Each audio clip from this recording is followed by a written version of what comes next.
News அவர் தமிழ் நேயர்களுக்கு வணக்கம். உறுப்பினர் சேர்க்கை ஆரம்பித்த 15 மணி நேரங்களில் 20 லட்சத்திற்கும் மேற்பட்ட உறுப்பினர்களை சேர்த்த கட்சி. நாங்கள் எதை பண்ணாலும் வித்தியாசமாக தான் பண்ணுவோம். அந்த வகையில் ஆரம்பித்த உறுப்பினர் சேர்க்கை தீவிரமாக போய்கொண்டிருக்கும் போது திடீரென முடக்கத்திற்கான காரணம் என்ன? அவரெல்லாம் கட்சி ஆரம்பித்து என்னங்க பண்ணிட போகிறாரு அப்படிலாம் சொன்னவங்களோட மைண்ட் வாய்ஸ் இப்போ என்ன? விரிவாக பார்க்கலாம். 2024 பிப்ரவரி 2ஆம் தேதி நடிகரும் தமிழக வெற்றி கழகத்தின் தலைவருமான விஜய் அவர்கள் கட்சி பேரை அறிவிச்சார். அன்றிலிருந்து இன்று வரைக்கும் பல்வேறு விமர்சனங்களை அந்த கட்சியின் தலைவர் விஜய் பெற்றுட்டு தான் இருக்கார். இந்த தமிழக வெற்றி கழகத்துடைய செயலி, அதாவது உறுப்பினர் சேர்க்கைக்கான ஆப்பை நேற்று மாலை 5:30 மணி அளவில் நடிகர் விஜய் அவர்கள் அறிமுகப்படுத்தினார். அறிமுகப்படுத்தினதோ மட்டும் இல்லாமல் அந்த ஆப்பில் எப்படி உறுப்பினராக தன்னை இணைச்சிக்கலாம் அப்படிங்கிறதையும் அவர் செஞ்சு காட்டினார். தமிழக வெற்றி கழகத்தோட முதல் உறுப்பினர் நான் தானும் அவர் சொல்லியிருந்தார். பிறப்போர்க்கும் எல்லா உயிர்க்கும் அப்படிங்கிற அடிப்படை சமத்துவ கொள்கையை பின்பற்றி வருகின்ற சட்டமன்ற தேர்தலை நோக்கிய என்னோட பயணத்தில் உங்களையும் இணைச்சிக்கோங்க தோழர்களே அப்படின்னு வேண்டுகோள் விடுத்திருந்தார். சரிங்க, நிறைய அரசியல் கட்சிகள் இருக்குது. உறுப்பினர் சேர்க்கைக்கான படிவம் கொடுப்பாங்க, பின் படிவத்தில் மாற்றங்கள்லாம் நிறைய பண்ணுவாங்க. அப்புறம் அதையெல்லாம் தாண்டி மிஸ்டு கால் மூலயமா உறுப்பினர் சேர்க்கை இதெல்லாம் நடந்துட்டு இருந்துச்சு. இவங்க என்ன வித்தியாசமாக பண்ணுறாங்க அப்படின்னா, ஒரு மொபைல் நம்பர் கொடுத்துருக்காங்க. அதையும் தாண்டி இன்றைக்கு உலகத்தையே கையில் வைத்திருக்கக்கூடிய social media, Instagram, WhatsApp, Telegram அப்படிங்கிற இந்த செயலிகள் மூலமாக உறுப்பினர் சேர்க்கைக்கான அந்த ஆப்பை அறிமுகப்படுத்தியிருக்காங்க. இந்த தமிழக வெற்றி கழகத்துடைய நோக்கம் என்னவாக இருக்குது அப்படின்னா, முன்பே ஒரு அறிவிப்பு வெளியாகி இருந்தது. தன்னுடைய தொண்டர்களுக்கு, ரசிகர்களுக்கு, கட்சி நிர்வாகிகளுக்கு தமிழக வெற்றி கழகத்தின் தலைவர் விஜய் அவர்கள் 2 கோடி, அதாவது மே மாதத்திற்கு உள்ளாக 2 கோடி உறுப்பினர்களை சேர்க்க வேண்டும் அப்படிங்கிற ஒரு விஷயத்த சொல்லியிருக்காரு அப்படிங்கிற ஒரு கருத்து வெளியானது. இந்த கருத்து வெளியானதுமே பல்வேறு அரசியல் கட்சி தலைவர்களிடையே செய்தியாளர்கள் கேள்வியை முன்வைத்த போது பல்வேறு முரணான பதில்கள் வந்துச்சு. நாங்கள்லாம் இவ்வளோ பெரிய பாரம்பரிய கட்சி, எங்களுக்கே 2 கோடி தொண்டர்கள் எங்களிடத்துல தான் இருக்காங்களா அப்படிங்கிறது கேள்விக்குறிதான் அப்படிங்கிறது. அரசியல் விமர்சகர்களுமே மாறி மாறி ஆட்சி செய்து கொண்டு இருக்கக்கூடிய இரு திராவிட கட்சிகளான திமுக, அதிமுகவினரிடையே 2 கோடி தொண்டர்கள் இருக்காங்களா அப்படிங்கிறதுலாம் மிக பெரும் கேள்விதான். விஜய் அவர்களுக்கு இது மிகவும் சவாலான பணிதான், முடியுமாங்கிறது சந்தேகம்தான் அப்படின்னு சொல்லிட்டு இருந்தாங்க. பட் இந்த உறுப்பினர் சேர்க்கை தீவிரமாக நடந்து கொண்டு இருக்கிறது.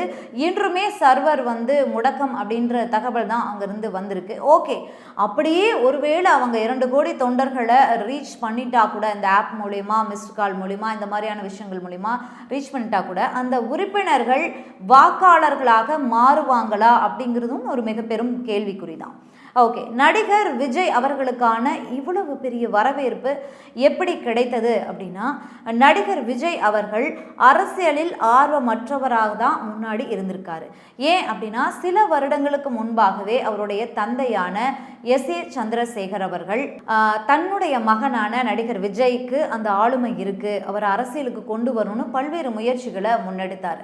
பட் எனக்கு விருப்பம் இல்லை அப்படிங்கிறத நடிகர் விஜய் அவர்கள் சொன்னதாகவும், அதை மீறி அவர் தந்தை சில முயற்சிகளில் ஈடுபட்டதுனாலையும் அவருடனான பேச்சுவார்த்தையே இல்லாமல் இருக்கிறார் நடிகர் விஜய் அப்படின்னு ஒரு தகவல்கள் வெளியாயிருந்துச்சு.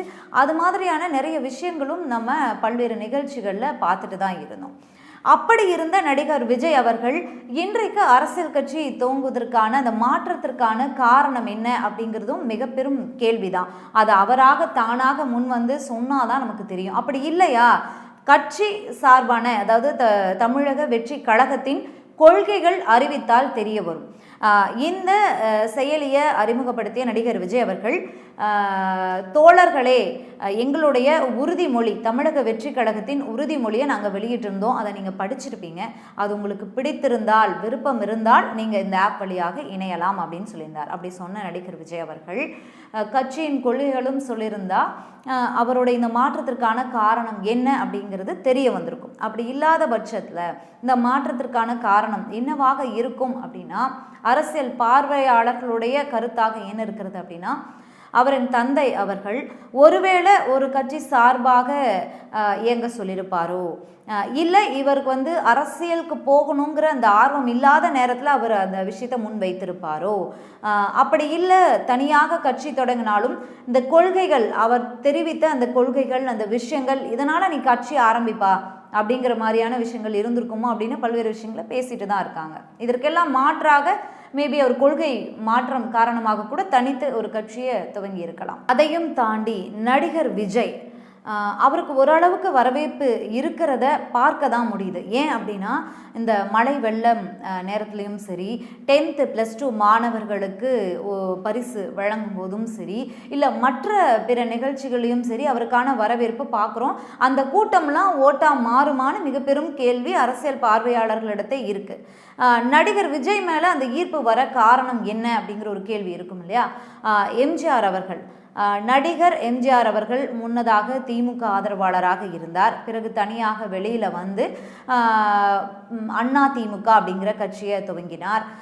அப்போது அவருக்கு அந்த வரவேற்பு இருந்ததா அப்படிங்கிற கேள்வி, இந்த கம்பேரிசன்லாம் வரும். அப்படி வரும்போது அண்ணா திமுகவினர் இவரை விமர்சிக்கிறத நம்ம பார்த்துட்டு தான் இருக்கோம்.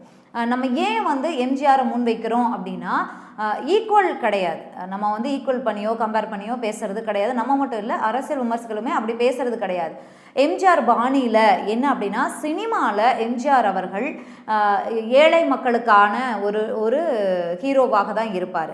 இயன்றவரை எல்லாருக்கும் எல்லாம் வேணும், எல்லாம் கிடைக்கணும் அப்படிங்கிற ஒரு ஹீரோவாக தான் இருப்பார். என்றைக்குமே ஒரு வில்லனாக நடிச்சிருக்க மாட்டார். விவசாயிகளுக்கான ஒரு ஹீரோ, ஏழைகளுக்கான ஒரு ஹீரோ, அங்கே ஃபைட் பண்ணுறதும் அவங்களுக்கான தேவைகளை பூர்த்தி செய்கிறதும் அந்த தேவைகளை பெற்று கொடுக்கறதும் இந்த மாதிரியான நிறைய விஷயங்களை ஹீரோயிஸ் தான் பண்ணியிருப்பார். அதே விஷயத்தை நடிகர் விஜய் அவர்களும் பின்பற்றியிருக்காரு. சினிமாவிலேருந்து அரசியலுக்கு வந்தால் உடனே அவர் வந்து முதலமைச்சர் ஆயிடுவாரா அப்படிங்கிற இதெல்லாம் மிக பெரும் கேள்விதான். ஆனால் அந்த பாணியை இவர் பின்பற்றிருக்காரு. இது வரைக்குமே அவர் ஹீரோவாக நடித்த படங்களில் டபுள் ஹீரோ அந்த மாதிரியெல்லாம் பண்ணியிருந்தா கூட ஒரே ஒரு படத்தில் தான் எனக்கு தெரிஞ்சு பண்ணியிருக்காரு. பல படங்களில் ஏழை மக்களுக்கான ஒரு ஹீரோ, அரசியல் கருத்துக்கள் நிறைய பேசியிருக்காரு.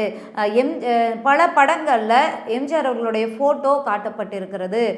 எம்ஜிஆர் ஸ்டைலை ஃபாலோ பண்ணியெல்லாம் அந்த ஆக்ஷன்ஸ்லாம் பண்ணி காட்டியிருக்காரு. இதெல்லாம் அவருக்கு உதவுமா அப்படிங்கிறதாவும் கேள்விக்குறி தான். ஆனால் இப்போ சமீபத்தில் பொது நிகழ்ச்சிகளில் விஜய் அவர்கள் கலந்து கொள்கின்ற நிகழ்ச்சிகளில் ஏழை மக்களுக்கு உதவுகின்ற நிகழ்ச்சி, மாணவர்களுக்கு உதவுகின்ற நிகழ்ச்சி, இளைஞர்களை கவர்கின்ற நிகழ்ச்சி, இந்த மாதிரியான பல்வேறு நிகழ்ச்சிகளை பண்ணிட்டு இருக்காங்க. இப்போ சமீபத்தில் கூட நடிகர் விஜய் அவர்களின் கட்சி சார்பாக ஏழை மக்களுக்கு சில வீடுகள் கட்டித்தரப்பட்டது. உதவி தேவைப்படுபவர்களுக்கு உதவி செய்கிறாங்க. கட்சி தொண்டர்கள், கட்சி நிர்வாகிகள் உதவியெல்லாம் செஞ்சுட்டு இருக்காங்க. சரி, இது எல்லாமே ஓட்டாக மாறுமா அப்படிங்கிறது மிக பெரும் கேள்விதான். ஆனால் இப்படி போயிட்டு இருந்த இந்த நிலைமையில தான் எதிர்கட்சியினர், குறிப்பாக அதிமுக, திமுக, விடுதலை சிறுத்தைகள் தலைவர், பிஜேபி போன்ற ஆக்டிவாக இருக்கக்கூடிய காங்கிரஸ் போன்ற பல கட்சி தலைவர்கள் நடிகர் விஜய் அவர்கள் கட்சி ஆரம்பித்த போது பல்வேறு கருத்துக்களை முன் வச்சிருந்தாங்க. இப்போதானே கட்சி தொடங்கியிருக்காரு, வரட்டும் பார்த்துக்கலாம், அவருடைய கொள்கைகள் என்னன்னு தெரியட்டும், வரட்டும் பார்த்துக்கலாம். நடிகராக இருந்துட்டு உடனே வந்து ரிட்டைர்மெண்ட் ஆகிற காலத்தில் அரசியலுக்கு வர்றது சகஜம் தானே, கொஞ்ச நாள் அவங்க புரிஞ்சுப்பாங்க, கட்சி ஆரம்பிச்சிட்டா முதலமைச்சர் ஆயிடுவாரா அப்படின்ற பல்வேறு விஷயங்கள், பல்வேறு கருத்துக்களை பார்த்துருந்தோம். ஆனால் அவங்களோட மைண்ட் வாய்ஸ் நேற்றைக்கு என்னவாக இருந்திருக்கும் அப்படிங்கிறது ஒரு கொஸ்டின் மார்க் தான். ஏன் அப்படின்னா, ஈஸியாக உறுப்பினர் சேர்க்கை நடக்கக்கூடிய விஷயம் தான் அந்த ஆப் மூலிமா. அந்த ஆப்பை அறிமுகப்படுத்தின சில மணி நேரங்கள்லேயே சர்வரே முடங்கும் அளவிற்கு அவ்வளோ ஃபாஸ்ட்டாக உறுப்பினர் சேர்க்கை நடந்திருக்கு. இன்று கூட சில மணி நேரங்கள் சர்வர் முடங்கியிருந்ததாக நமக்கு தகவல் கிடைத்திருக்கு. அந்த அளவுக்கு ஃபாஸ்ட்டாக உறுப்பினர் சேர்க்கை நடைபெற்று கொண்டு இருக்கிறது. சரி, இந்த உறுப்பினர்கள்லாம் 26 எலெக்ஷனில் விஜய் அவர்களுக்கு ஓட்டு போடுவாங்களா அப்படிங்கிறதுலாம் கள சூழலும். அவர் இந்த சமூகத்தின் மீது கடைசியாக ஒரு படம் நான் நடிச்சு கொடுத்துட்ருக்கேன், கமிட் ஆகிருக்கேன், அதை முடிச்சுட்டு நான் வந்து முழு நேர அரசியல்வாதி ஆயிடுவேன் அப்படின்லாம் சொல்லியிருக்காரு. அப்படி அவர் ஆகிறாரா? அதுபோக நேற்று முதலே பல்வேறு விஷயங்களுக்கு குரல் கொடுத்து கொண்டிருக்கிறார். வெறும் அறிக்கையாக, வீடியோவாக வந்து கொண்டிருக்கிறது. அதையும் தாண்டி சமூகத்தில் இறங்கி, பொதுவெளியில் இறங்கி அவர் மக்களோடு மக்களாக பயணிக்கிறாரா, மக்களுக்கு என்ன செய்கிறாரு, இதையெல்லாம் பார்த்து தான் மக்கள் ஓட்டு போடுவாங்க. அதற்கு இன்னும் காலங்கள் இருக்குது. 26 வரைக்கும் அவருக்கு டைம் இருக்குது. 26 வரைக்கும் தன்னுடைய கட்சியை பலப்படுத்துவதற்கான விஷயங்களை நான் பண்ணுவேன் அப்படின்னு அவர் முன்னதாக வெளியிட்டிருந்த அந்த அறிக்கையிலேயே சொல்லியிருந்தார். ஸோ அதுபோல் அதற்கான அடுத்த கட்ட நடவடிக்கைகளை முன்னெடுத்திருக்கார்.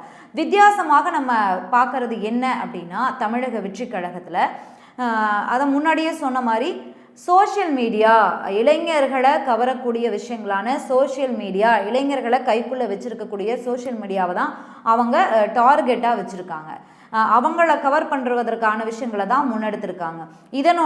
இதெல்லாம் சும்மா இதெல்லாம் ஆரம்பம் தான், அதிரடியாக நாங்கள் ஒன்று இறக்க போகிறோம் அப்படின்னு தமிழக வெற்றி கழக நிர்வாகிகள் சார்பில் நமக்கு கிடைச்சிருக்கக்கூடிய ஒரு விஷயம், இன்ஃபர்மேஷன் என்னென்னா, ஏஐ மூலியமான உறுப்பினர் சேர்க்கை அந்த விஷயத்தையும் ஆரம்பிக்க இருக்கிறதா சொல்லியிருக்காங்க.